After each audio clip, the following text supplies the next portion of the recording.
Donc la leçon du vendredi, pour aller plus loin, je voudrais revenir sur un verset que finalement nous n'avons pas lu pendant la semaine, mais qui est aussi un résumé de la leçon de cette semaine. C'est Romains chapitre 5, verset 8, où il est dit « Mais Dieu prouve son amour envers nous, en ce que lorsque nous étions encore des pécheurs, Christ est mort pour vous. » Donc, nous n'avons rien fait, nous n'avons rien demandé, la situation était très difficile, compliquée, et déjà Dieu a fait un plan de salut pour chacun d'entre nous. Et voilà qu'on découvre ça au moment où on est adulte, on a une certaine maturité, et on connaît finalement le Christ réellement.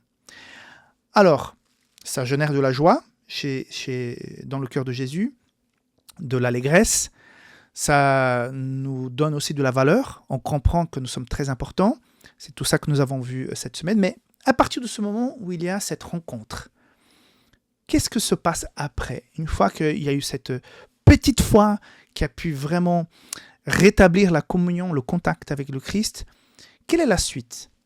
Donc, dans la citation d'Ellen White qui a été prise pour la leçon de vendredi, il y a une phrase qui, à mon avis, est très importante dans l'après-conversion, dans cette rencontre. Qu'est-ce qui se vit après cette rencontre, hein?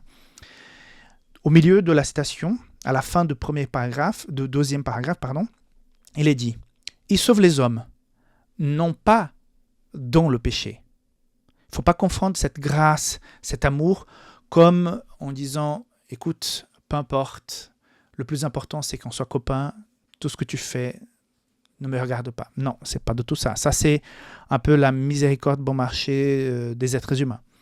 Là, il va sauver l'homme, il va montrer son amour, il va toucher les personnes. Mais après, il va nous faire sortir petit à petit du péché. Parce qu'on est encore dans le péché. Et le problème de Dieu, c'est avec le péché, pas avec la créature, mais le péché qui la contamine. Donc, il sauve les hommes, non pas dans le péché, mais du péché.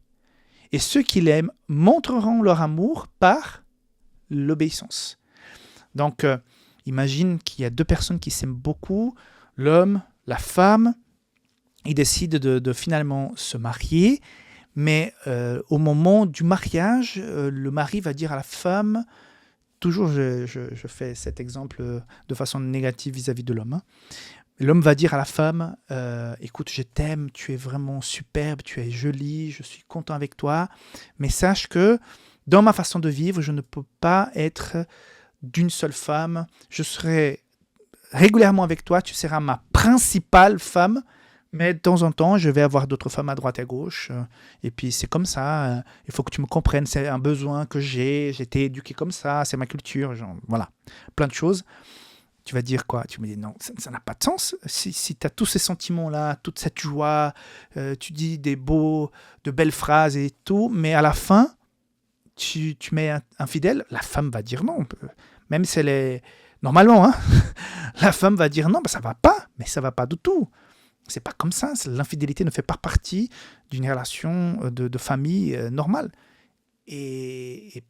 Et voilà, ça joue pas. La même chose vis-à-vis de nous. Justement, ce parallèle que Dieu fait dans la Bible régulièrement entre l'amour de Dieu et son Église et l'amour par rapport à l'amour d'un couple. Donc, il y a, après cette rencontre, après avoir fait en sorte que Dieu puisse être joyeux de notre conversion, après, il y a la vie de tous les jours où on va marcher autrement. On va marcher en obéissance. Mais ce n'est pas une liste de règles que Dieu te donne au jour du baptême. C'est tout simplement, naturellement, on comprend que avant je marchais dans cette direction, j'étais à certains endroits, je fréquentais certaines personnes, je faisais certaines choses qui ne correspondent plus. Je vois que avec les valeurs que j'ai reçues, avec ma conversion, ma réconnexion avec le Christ, ça ne joue pas. Maintenant, je marche autrement. Je vis en obéissance. Je peux faillir, je peux tomber parfois, je peux glisser, mais je me relève et je poursuis en oubliant ce qui s'est passé parce que Jésus, encore une fois, me repardonne, me relève et je peux suivre ma marche vers le ciel. Ok?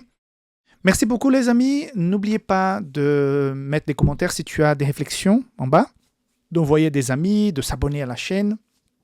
et de visiter safelis.com ou publicationsadventiste.com pour connaître les produits de Safelis. Et surtout, en bas de la vidéo, tu peux faire des demandes de prière et rentrer dans la communauté WhatsApp de Safelis français. Ok?